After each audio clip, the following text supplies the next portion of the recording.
안녕하십니까. 경향신문 이대근입니다. 오늘은 문재인 문턱을 넘지 못하는 대선이라는 주제로 말씀드리겠습니다. 폭풍이 지나간 언덕 위에는 옛것이 보이지 않습니다. 30년 만에 닥친 민심의 폭풍은 영원히 버틸 것 같았던 거목들을 쓰러뜨렸습니다. 정권 붕괴, 정당 재편, 지지자 구성의 변화. 한국 현대사가 격동의 연대기였다는 사실이 익숙한 우리지만 정작 변화가 닥치면 또 놀랍니다. 대선은 이렇게 새로운 지평이 열리면서 펼쳐진 특별한 사건입니다. 그래서 특별함에 어울리는 것, 즉 정치 지도자들이 새로운 국가, 새로운 사회를 건설하기 위한 대전환의 구상을 두고 큰 논쟁을 벌이는 걸 상상해 봅니다. 그런데 우리의 시선을 붙잡는 것은 개헌과 반문재인입니다. 태풍이 지나간 자리에 이 두 개의 깃발만 나부끼고 있습니다. 이게 과연 전환기를 맞는 대선에 어울리는 것일까요?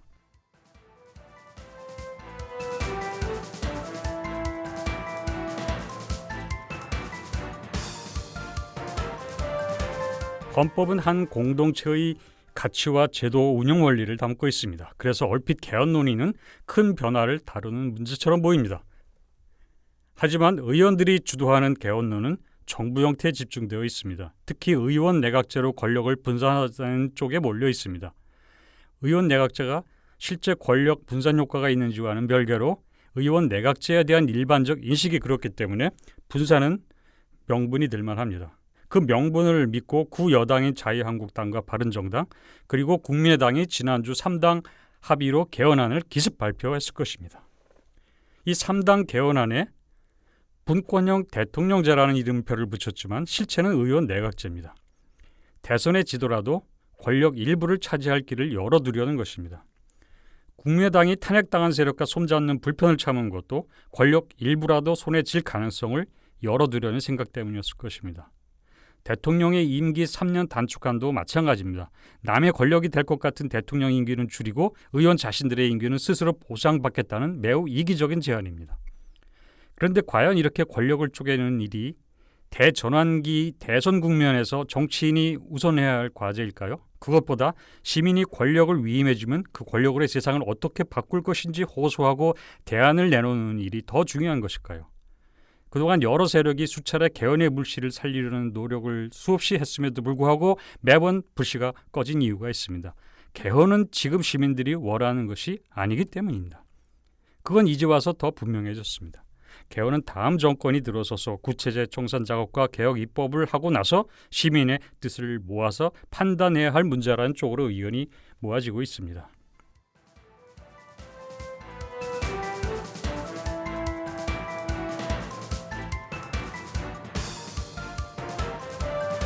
그런데도 3당이 죽은 자식 불알만지기나 다름없는 개헌론 띄우기를 포기하지 않고 있습니다. 왜 그럴까요?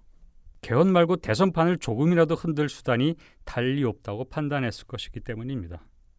그게 개헌론이 감출 수 없는 의도입니다. 한마디로 단계적 개헌 입장인 문재인을 반대하는 세력을 모으려는 것입니다. 이게 바로 개헌이 본래 목적을 잃고 문재인 공격 무기로 전락한 사연입니다. 문재인을 반대하는 세력이 개헌의 깃발 아래 빅텐트를 치거나 제3지대로 뭉치자는 것은 개헌을 돌멩이로 여기는 것입니다. 물론 그렇게 해서 무엇을 하려는 것인지 그것도 아직 구체적으로 나온 것도 없습니다. 그들이 어떤 나라를 만들려는 것인지 민주당 및 문재인 측과 무엇이 다른지도 알 수 없습니다.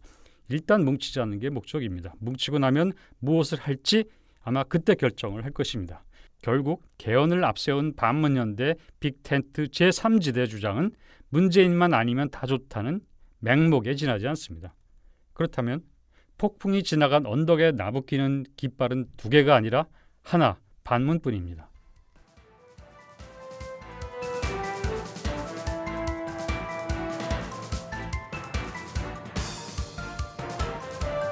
반문 개헌론을 내세우는 쪽은 문재인이 대통령이 제왕적 권력이 초래할 문제에 무관심하다고 지적을 합니다. 그런데 이 주장의 배경에는 권력은 악이요 권력 약화는 선이라는 이분법적 사고가 깔려 있습니다. 그동안 한국 대통령 권력이 제왕적이었다면 그것은 권력에 대한 견제 장치가 작동하지 않은 결과라고 할 수가 있습니다. 입법, 사법, 언론, 검찰이 대통령 권력을 감시 견제했으면 제왕적일 수가 없습니다. 만일 제왕적 권력이 문제라면 당초 이 사회가 설계된 대로 감시 견제하면 되는 일입니다. 그런데 그렇게 운영하지 않고 있다면 헌법적 결함보다 제도 운영과 정치 문화, 관행에서 그 원인을 찾는 게 합리적입니다. 즉 권력의 쏠림이라는 정치 문화의 문제, 실천력의 문제, 제도적 자율성 보장의 문제를 우선 살펴봐야 합니다. 헌법상의 조문으로는 다 해결할 수 없습니다. 그리고 권력을 무조건 약화시키기만 한다면 적폐청산과 개혁을 할 수 없는 사태가 나타날 수 있습니다. 그래서 권력 억제가 아니라 권력 견제가 필요합니다. 권력 견제 개념은 첫째, 권력은 쓸모가 있다는 것을 전제로 하고 있습니다. 둘째, 권력의 남용을 방지하기 위해 적절히 통제되어야 한다는 오랜 지혜가 담겨 있습니다. 그런데 제왕적 권력론이 부상하면서 첫째 전제를 소홀히 하는 경향이 있습니다. 권력을 허용해야 주어진 목표를 달성할 수 있다는 사실을 잊지 말아야 합니다. 권력을 약화시켜 일을 못하도록 하는 게 아니라 권력을 허용하되 견제하는 병행 전략을 구사해야 합니다. 권력이 문제라고 권력을 막아버리면 우리는 다른 문제로 다른 고통을 받게 될 것입니다.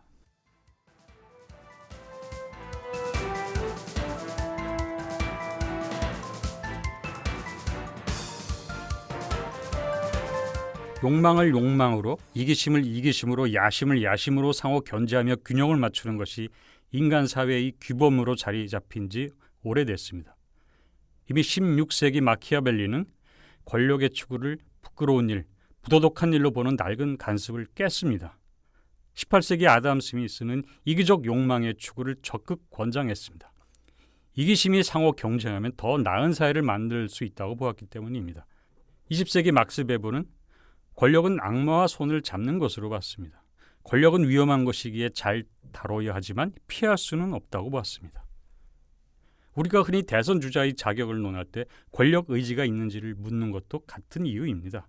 대선 주자가 권력을 넘겨받으려는 의지가 얼마나 강한가를 정치 지도자의 덕목으로 보고 있는 것입니다. 그런데 최근의 제왕적 권력 논의는 마치 봉건 시대의 윤리로 되돌아간 것 같은 느낌을 줍니다. 다시 한번 확인해 봅시다. 욕망을 욕망으로, 이기심을 이기심으로 견제하는 원리가 민주주의 권력 정치의 본질입니다. 박근혜 대통령의 국정농단이 오랜 세월 유효성이 입증된 인류의 지혜를 부정하는 근거가 될 수는 없습니다.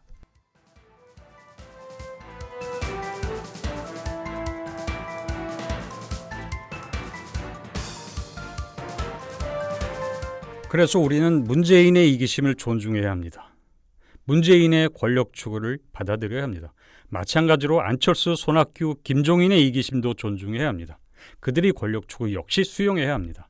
공정한 경쟁을 하는 한 이들 이기심 사이에 우열은 없습니다. 그런 점에서 문재인과 갈등으로 갈라선 안철수, 손학규, 김종인 모두 자신의 정치적 욕망을 추구할 자유와 권리, 정당성이 있습니다. 그들이 개인적 대립으로 갈라섰다 해도 그들에게 욕망의 자유가 있다는 점을 부인해서는 안 됩니다. 그들 각자 정치 집단을 구성해 노선과 정책을 두고 경쟁할 수 있다면 좋은 일입니다. 이런 상황이 진전이 되어 수구 보수 세력은 퇴출되고 건강한 보수, 중도 세력, 진보 세력이 대등하게 경쟁하는 바람직한 결과를 낳을 수 있습니다. 사실 촛불혁명은 정치인들에게 그렇게 할 수 있도록 넓은 마당을 이미 펼쳐줬습니다. 자기 역량을 마음껏 발휘하도록 했습니다. 과거처럼 후보 단일화나 정당 간 연합을 강제하지도 않았습니다.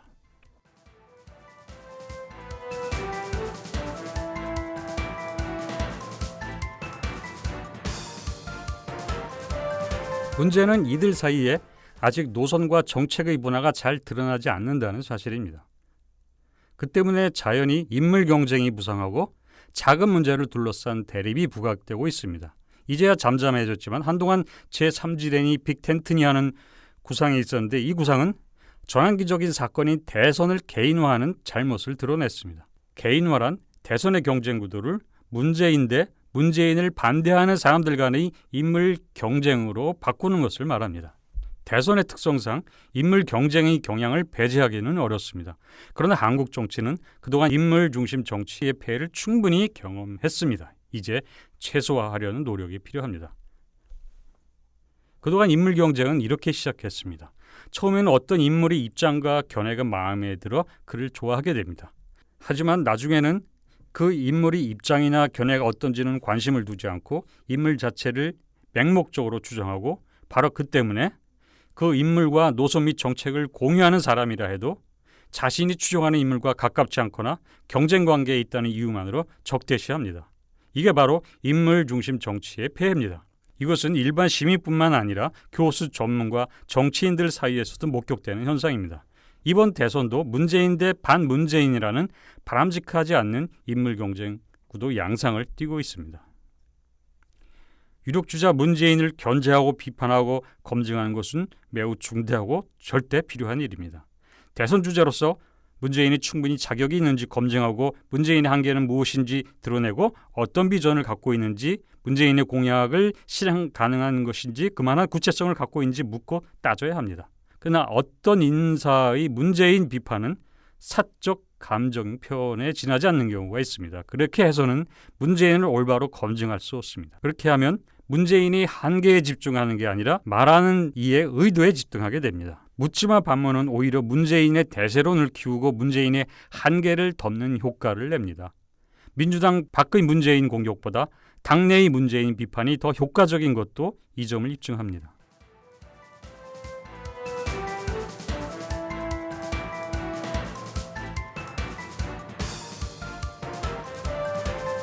묻지마 반문은 대선전을 인물 경쟁으로 변질시킴으로써 대선이 인물평에 좌우되도록 하고 정당과 정책의 중요성과 가치를 땅에 묻어버립니다. 구 새누리당 세력이 이번 대선에서 좌파 집권 저지를 내세운 적이 있지만 별로 관심을 끌지 못했던 이유를 잘 살펴볼 필요가 있습니다. 공허한 구호, 가짜 슬로건이었기 때문입니다. 우파 집권이 공포가 생생한 상황에서는 좌파 집권이 공포보다 우파 재집권이 공포가 클 수밖에 없습니다. 좌파 공포가 상상하기 어려운 것인 반면 우파 집권의 무서움은 절실히 체험하는 중이기 때문입니다. 그래서 우파 재집권이 아닌 척해도 시원찮을 마당에 좌파 집권 저지를 내세움으로써 우파 집권 연장을 부각시키는 것은 바보 같은 짓이었습니다. 묻지마 반문도 마찬가지입니다. 좌파 집권 저지론과 별로 다를 바 없는 거품입니다. 자신의 무기력을 반문이라는 벽을 쳐서 가리려고 하는 것입니다. 한때 제일 만만한 상대라고 했던 문재인의 문턱을 못 넘었다면 누구의 문제일 것 같습니까? 문재인을 넘어설 수 있다는 자신감으로 재도전하는 자세가 필요합니다.